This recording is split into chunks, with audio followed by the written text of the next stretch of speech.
con las cuestiones, estuvimos hablando la semana pasada acerca de algunas cuestiones sobre la perversión, y el día de hoy vamos a hablar acerca de la sexualidad unificada, sería una forma de decirlo. ¿En qué sentido? En el sentido de como la contraposición a toda esta cuestión de las perversiones que estuvimos hablando la semana pasada. Por supuesto, no es que las hayamos abarcado todas, ni todo el tema tampoco, pero fuimos tocando algunas cuestiones principales a propósito de la perversión y, bueno, como ejemplo pudimos adentrarnos un poco en algunas de ellas. Y en la semana pasada íbamos hablando de cómo se trata de cuando hablamos de una sexualidad perversa, se trata de una sexualidad parcial, pero una sexualidad que se queda en lo parcial. Nosotros vamos pasando por distintas etapas de desarrollo psicosexual a lo largo de la vida, en los primeros años de nuestra vida, y cada una de ellas, en cada una de estas se va teniendo un papel crucial, una parte en específico del cuerpo. En la primera etapa, por ejemplo, es la etapa oral, y bueno, pues es muy evidente, ¿no? La etapa oral se habla de que es la personita es pasivo-receptiva, por ejemplo, ¿no? Y en la semana recuerdo, José Luis, que tú habías comentado acerca de problemas, por ejemplo, sobre la adicción, ¿no? Que tenía que ver con incluso las frases que se usan al respecto, ¿no? Que si ya se iba a chupar, que si ya se está pegado de la botella, y tiene esta cualidad de estar pegado constantemente, ¿no? De una cierta dependencia, no únicamente con respecto a sustancias tóxicas, sino también una dependencia hacia personas. Entonces, esto lo estoy diciendo como para que nos hagamos una idea de cómo sería una de las muchas posibilidades en donde podríamos ver una etapa oral en un adulto, ¿no? Por ejemplo. Uh-huh. Sí, porque hay que recordar que todo lo que vamos hablando acá, por ejemplo, cuando nos referimos a la perversión o cuando nos referimos a alguna etapa en específico, tiene que ver con un momento del desarrollo en el que todos pasamos, todos estuvimos por ahí, y es justamente que de esa forma se va haciendo esta diversidad en los caracteres, ¿no? Es como de alguna forma cada quien, al vivir distinto, siempre vamos diciendo esto, pero no alcanzamos a cachar muy bien el sentido. A cada quien su historia le hace su personalidad. ¿Qué quiere decir esto? Esto quiere decir que dependiendo de cómo hayamos vivido esos momentos de nuestra vida, de cómo hayamos librado y lidiado con esas etapas, así es como vamos a lidiar como adultos con estas otras cosas. Eso es lo que de alguna forma nos va determinando en nuestra personalidad cuando somos adultos, y lo que también nos va haciendo bastante difícil de repente salir de vicios o salir de conductas pues realmente autodestructivas. Aunque nosotros sepamos que eso está mal, de alguna forma nosotros ya nos hicimos hacia esa forma, ya nos hicimos de esa forma, y el querer cambiar se va prestando como una tarea imposible para las personas, Gabriela. Se alcanza a escuchar, bueno, es que uno nunca cambia. Uh-huh. Realmente, ¿qué es lo que podríamos pensar si cambiamos? Ahorita que estamos hablando de esta sexualidad unificada, ¿no? Si estamos pensando que la sexualidad unificada tendría que ser como ese último momento en el desarrollo en el cual ya podemos disfrutar como adultos, en el cual de alguna manera dejamos sepultadas todas las demás etapas, que ya pudimos obtener lo necesario en nuestro desarrollo y que ahora estamos viviendo de una manera integral. Realmente, ¿qué es lo que estamos diciendo si esto no sucedió? Si esto no sucedió, estamos diciendo que hay algo que nos dejó truncos en ese camino, que nos dejó fijados en ese camino. Y realmente, ¿cuál sería la posibilidad de cambiar? Tendríamos que pensar, ¿no? Vamos a destraumarnos, vamos a revivir nuestra vida. Hay maneras, pero definitivamente no son las primeras que se nos ocurran cuando estamos involucrados en un problema. Vamos a ir a un pequeño bloque comercial, en un momentito continuamos.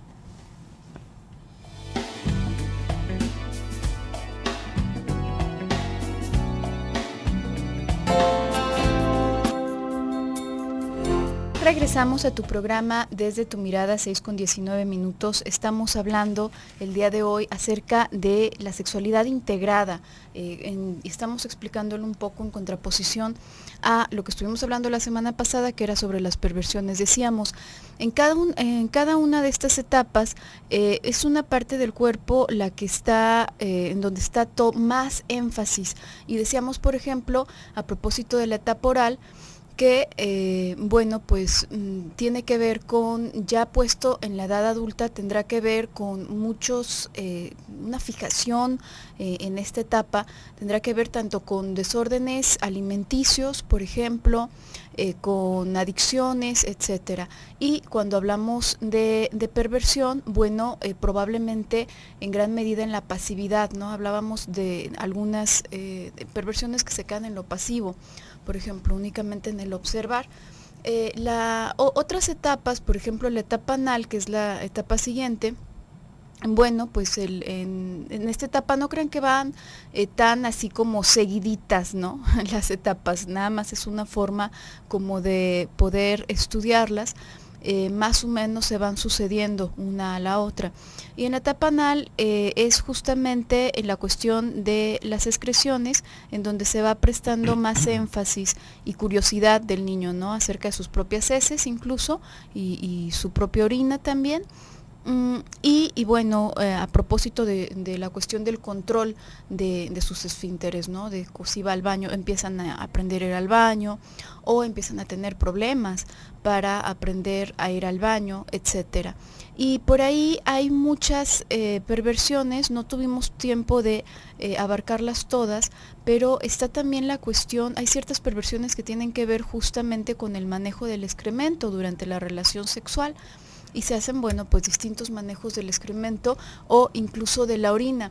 Y van alrededor de que, en general, para ponerlo, para que pueda quedar más claro, en esto que decíamos la semana pasada, ¿no? McDougall dice que la mayoría de las perversiones van justamente en el sentido de hacer de la vida sexual adulta una especie de juego perverso infantil, ¿no?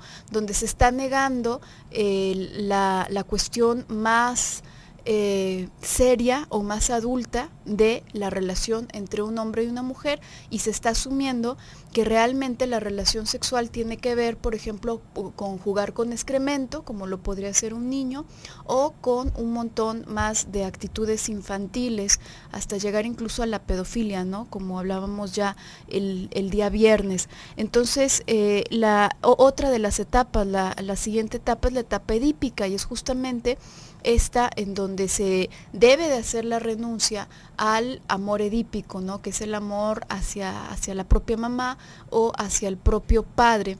Y bueno, puede ocurrir de distintas maneras, como decías tú, José Luis, hace un momento, cada quien lo vive de una manera distinta, y en muchas ocasiones es la niña quien no puede renunciar a este enamoramiento que tiene hacia su mamá, ¿no? No necesariamente, justamente es en estos primeros momentos en que se va elaborando todo el cimiento de lo que en el futuro será nuestra identidad, no únicamente sexual, sino nuestra identidad de ser en general.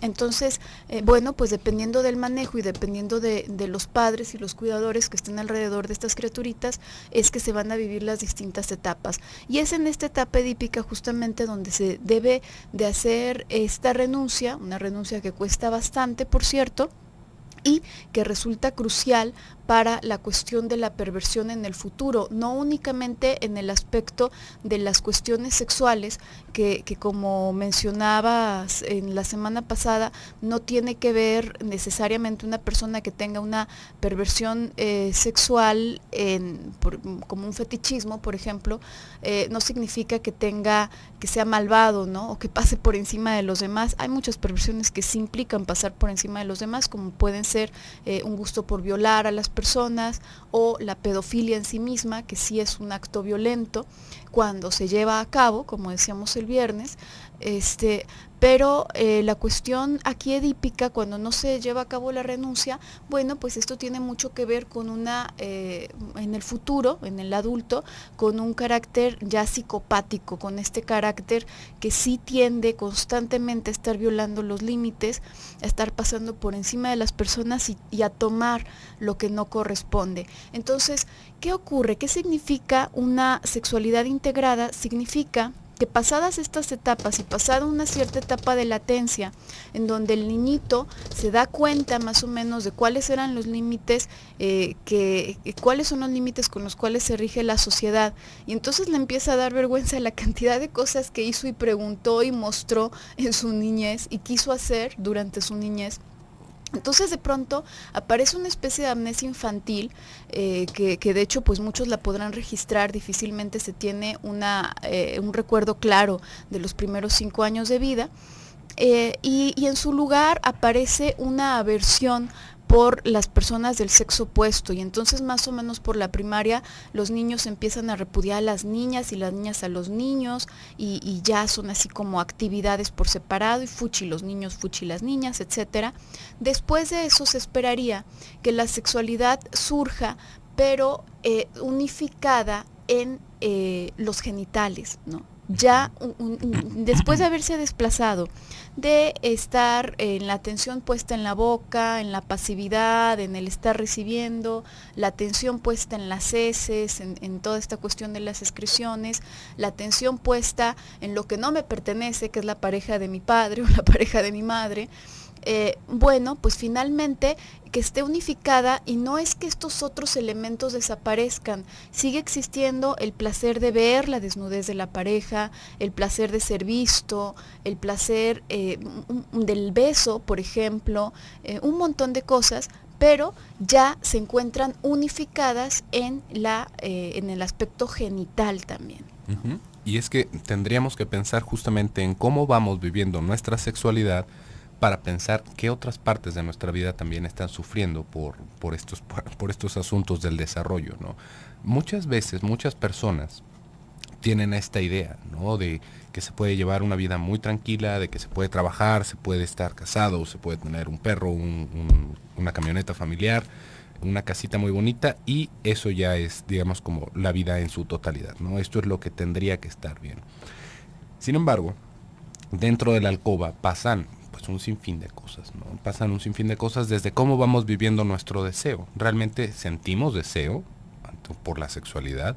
¿Es algo que se disfruta? ¿Es algo que se va viviendo como una responsabilidad de la pareja? ¿Es algo de lo cual intentamos mantenernos alejados? ¿Es algo que se vive como enfermedad? ¿Es algo que se vive como si fuera un vicio? Todas estas cosas que van pasando dentro de la alcoba es justamente un espacio en donde toda esta locura se puede manifestar de una manera más libre. ¿Por qué? Porque en la oficina pues definitivamente que no va a ser tanta digamos, el margen que nos vamos a dejar de errores. Vamos a estar más reprimidos en todas nuestras cosas, y de todas maneras se van a notar. Pero aquí el asunto es cómo la sexualidad se va prestando como si fuera un terreno libre de esas ataduras. Y al momento de estar libre de esas ataduras, es ahí justamente en donde se va manifestando esta parte de nuestra personalidad más pura, podríamos decirlo, sin tantos tapujos, sin tanta censura.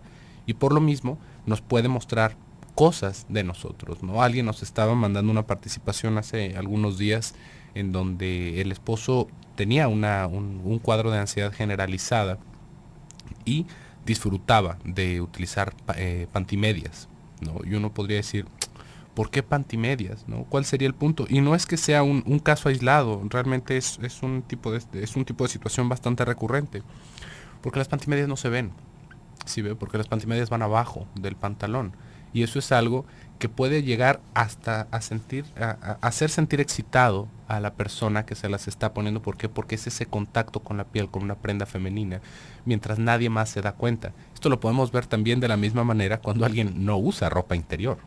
Y uno podría decir, ¿pero por qué? ¿Por qué no ponerse ropa interior? Digo, es un invento tan cómodo entre el mundo de cierres y de costuras en los que estamos metidos.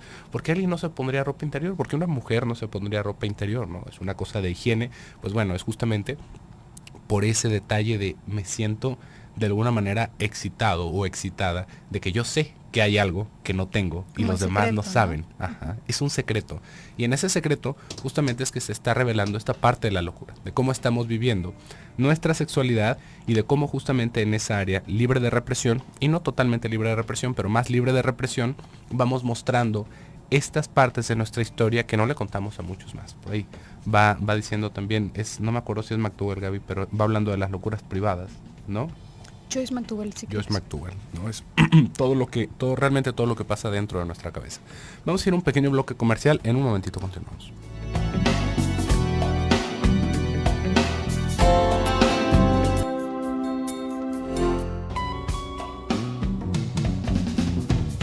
Regresamos a tu programa Desde tu mirada, 6:34. Estamos hablando acerca de la sexualidad integrada el día de hoy.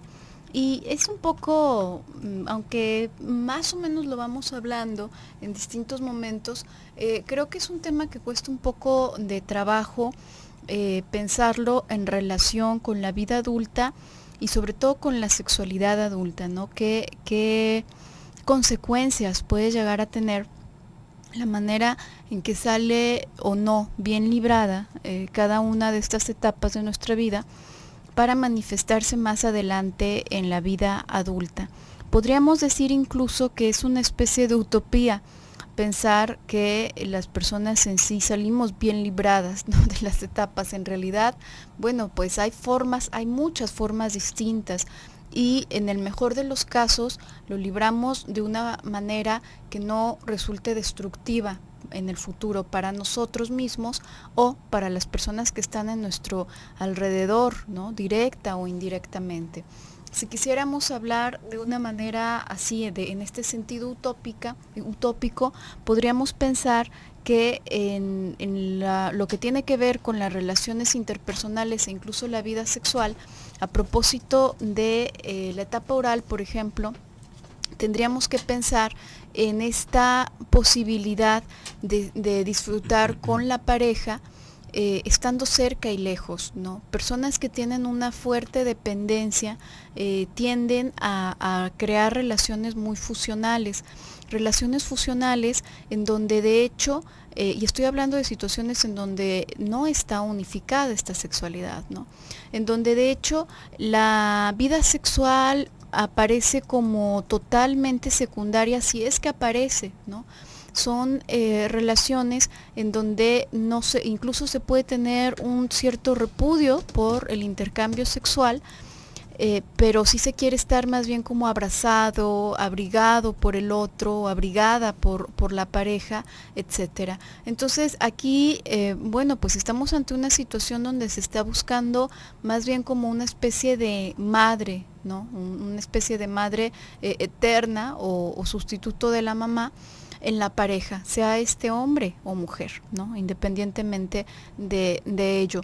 Y bueno, pues podemos ver cómo aparece otra vez esta negación de las cuestiones sexuales adultas, ¿no? Si estamos en una idea un poco más madura, podríamos pensar que una persona puede disfrutar tanto de la cercanía de la pareja, pero también puede soportar una cierta distancia, no únicamente en lo físico, sino en el sentido, por ejemplo, de pensar, de tener pensamientos distintos, de tener opiniones distintas, de tener expectativas de la vida distintas y poder tolerar eso, ¿no? Poder querer al otro a pesar de eso. Sin embargo, muchas parejas en esto se entrampan y les entra mucho miedo y mucha angustia, incluso rabia. ¿Por qué? Porque eso me pone una distancia con respecto a mi pareja, ¿no? Y eso asusta, como asustaría a un niño, por la angustia de separación. Si pensáramos en la etapa anal, por ejemplo, en un sentido utópico y maravilloso, bueno, pues nos permitiría en la relación en general y también en la relación sexual, tanto poder hacer el intercambio tanto de dar como de recibir, ¿no? Poder admitir lo que el otro es capaz de darme, y digo que también en la relación sexual porque esto es algo que va resultando muy complicado para muchas parejas y que en la histeria se deja ver muy claramente, ¿no? Cuando hablamos de todo este movimiento feminista radical, donde prácticamente no es que se aprecie la imagen de la mujer, sino que se aborrece la del hombre. Y está el estandarte de no necesitar a los hombres para nada, etcétera. Bueno, pues podemos pensar que esto tiene unas consecuencias importantes en la cuestión sexual, ¿no? Entonces, ¿qué parte de las consecuencias son estas cuando hablamos, por ejemplo, de una histeria? Bueno, pues que el hombre nunca va a ser capaz de satisfacer a la mujer histérica, porque la mujer histérica no quiere ser satisfecha, porque le daría coraje, le daría mucho coraje y rabia que un hombre la pueda satisfacer.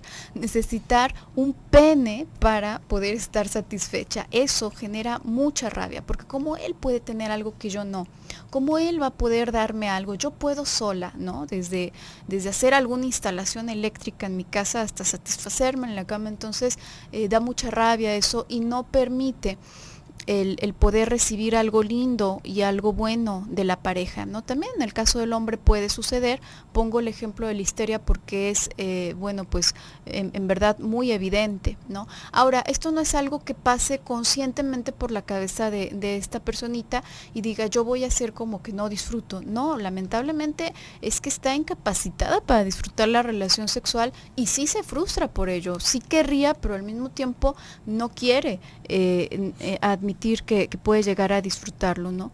Y si nos ponemos a pensar en la cuestión de la etapa edípica, bueno, pues esto tendría que ver con poder respetar al otro, poder respetar los límites e incluso tiene sus implicaciones en la fidelidad en pareja, que eso lo vamos a hablar un poco más largo y tendido el día de mañana. Y fíjate, Gaby, también hay otro punto en el cual tendríamos que pensar un poquito en esto de la sexualidad unificada, que hay quien puede llegar, a ver, esto está mejor. Es que tú habías comentado eso y nos está haciendo réplica la mira, aquí está, Anónima. Nos dice, vamos a hacer un paréntesis para hablar de esto. Llame el viernes. Mi esposo usa pantimedias, pero solo para masturbarse. Las abre de la entrepierna. Él lo hace a escondidas. Bueno, muchas gracias, Anónima, por completar esta información de tu participación. Y si se fija, es justamente esto que estábamos diciendo, ¿no? A escondidas, como si fuera un secreto, con todo lo que tiene que ver alrededor de guardarse estas partes, ¿no? De mantenerse, que por cierto, también fe de ratas, las locuras privadas es de Green, no de, sí, no de ahorita, McDougall, no de Joyce McDougall, ahorita lo checamos. Y le estaba diciendo de otra cosa que tendríamos que pensar en esto de la sexualidad unificada.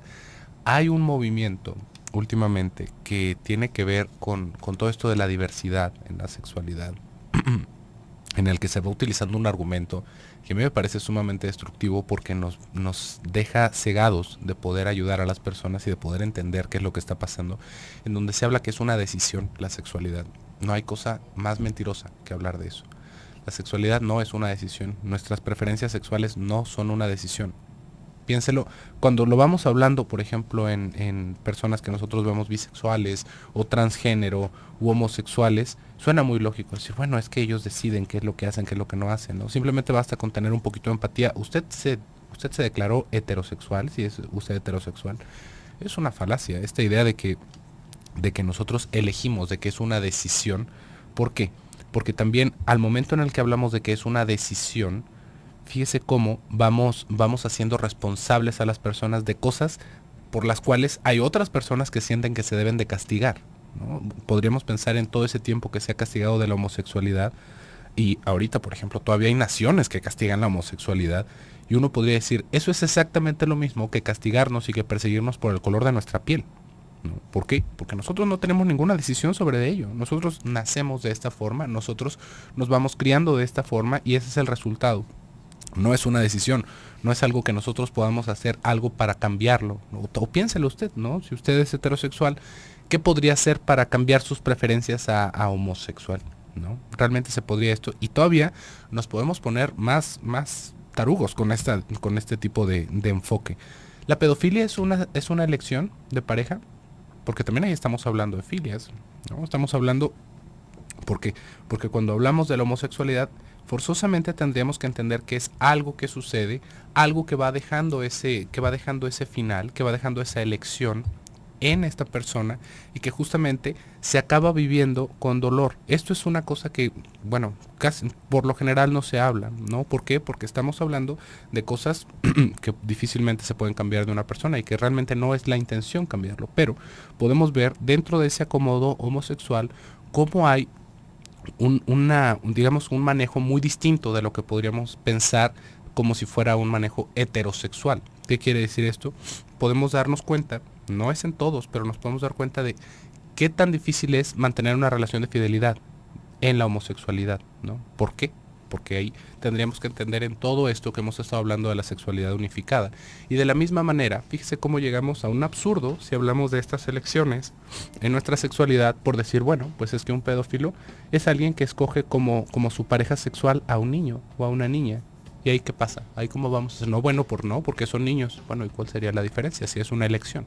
Y entonces también podríamos decir que es algo que se puede modificar y que se puede cambiar haciendo que las personas cambien su elección de pareja. Realmente es una cosa muy absurda y sí lo tendríamos que pensar un poquito más porque esto, como le digo, nos va dejando ciegos de poder entender qué es lo que sucede con nosotros y con las personas que nos rodean. Vamos a ir a un pequeño bloque comercial, en un momentito continuamos.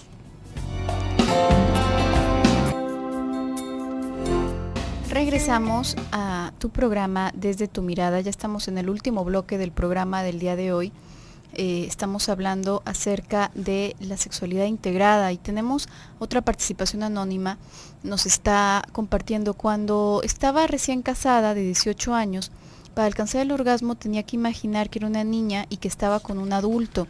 Ocurrió varias veces, pero luego ya no. ¿Por qué me pasó esto? Yo detesto las violaciones de los niños.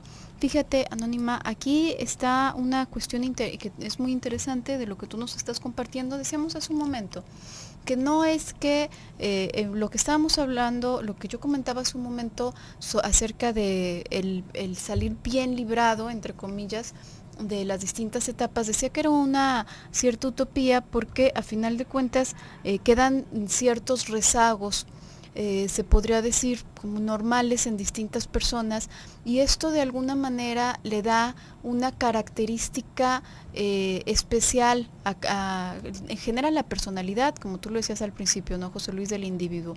Nuestros mecanismos de defensa, nuestras distintas antipatías, nuestros gustos, etcétera, así como muchas de estas cuestiones que quedaron de nuestro desarrollo psicosexual, dan cierto tinte a nuestra personalidad. Sin embargo, es distinto cuando este puede ser como canalizado a una vida sexual adulta o a un proceder adulto en general, en lo que respecta al trabajo, en lo que respecta a las relaciones interpersonales en general, etcétera, que cuando se queda verdaderamente ahí estancado. De lo que tú vas hablando es probablemente de una cuestión en el sentido más edípico, ¿no? Tú lo relacionas incluso con una violación, con la violación de un niño, porque bueno, si no lo relacionases de esa manera, no te habría venido a la mente, ¿no? Esto de aborrecer la idea de los violadores infantiles. Entonces, probablemente tenga que ver con tu historia, ¿no? No necesariamente me refiero a que haya existido algún tipo de violencia sexual hacia tu persona cuando eras pequeñita, pero quizás sí estaba una cierta sobreexposición a determinados factores, y en muchas ocasiones está no precisamente con los padres, como lo estuvimos hablando la semana pasada, sino a veces con relación a hermanos, por ejemplo, ¿no? Estar compartiendo cuarto con los hermanos, estar observando o observar quizás a la hermana con el novio o viceversa, tener este enamoramiento con el novio de una hermana que es mucho mayor, etcétera. Entonces, por ahí se van creando ciertas fantasías que dejan algunos resabios, ¿no? Y que probablemente también, bueno, sería importante pensar en qué condiciones te casaste a los 18 años y por qué motivo te casaste a los 18 años, ¿no? ¿Cómo era tu pareja? ¿Qué era lo que estaba sucediendo alrededor?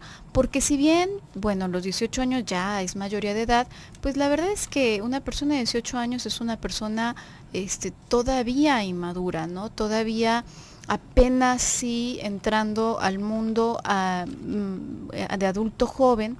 Entonces, probablemente la situación en la que te sentías en ese momento tuvo que ver mucho junto con lo que comentaba hace un momento de la historia para que fuese necesario. Además, tú dices, tenía que imaginar, ¿no? Como algo, no sé, me da la impresión como hasta cierto modo impuesto, ¿no? Como tengo que tener la relación y tengo que disfrutarla.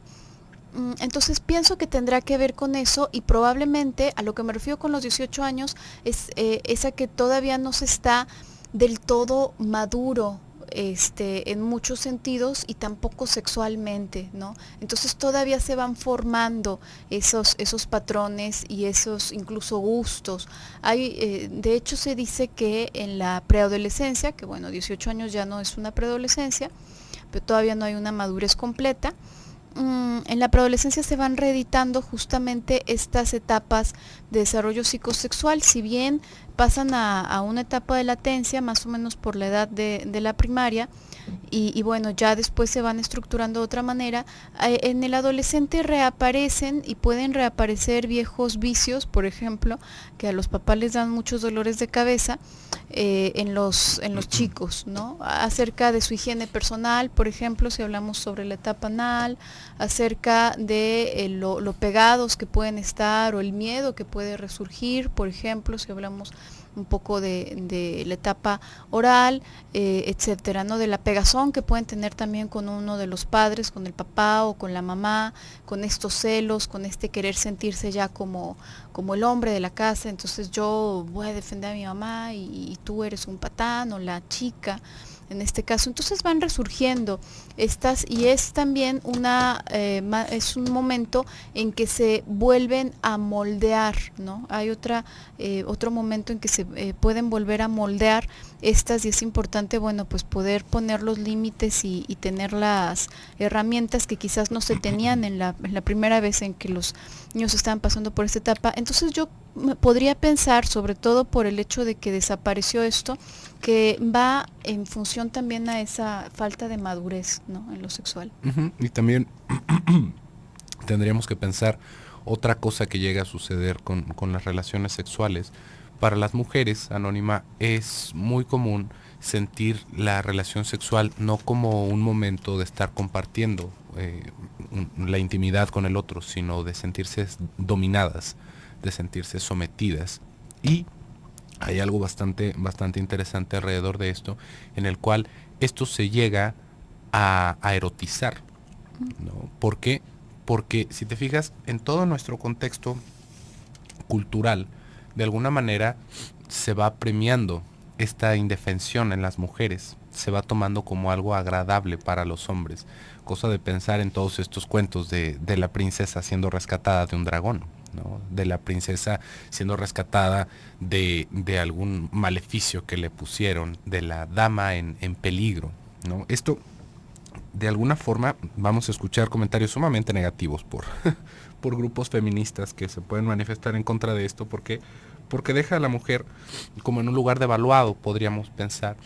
Pero acá, antes de clasificar esto como si fuera una construcción de los hombres, ¿no? Con tal de destruir y aplastar la voluntad femenina, habríamos de pensar si esto no es una fantasía femenina como tal, ¿no? Y esto lo tendríamos que pensar desde la diferencia anatómica en la sexualidad.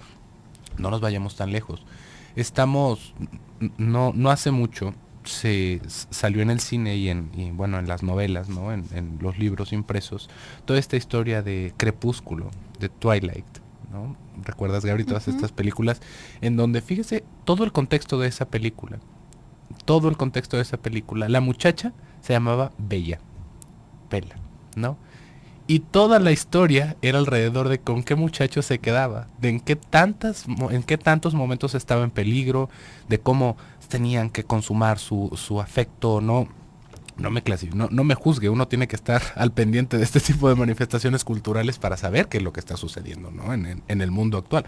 Pero fíjese cómo ese es un ejemplo muy, muy claro que escribió una mujer, ¿no? Escribió una mujer. Fantasía, es una fantasía. es una fantasía. En algún momento leía una reseña en donde una persona se dedicó a buscar todas las cosas que describían del muchacho, que era la pareja de la protagonista.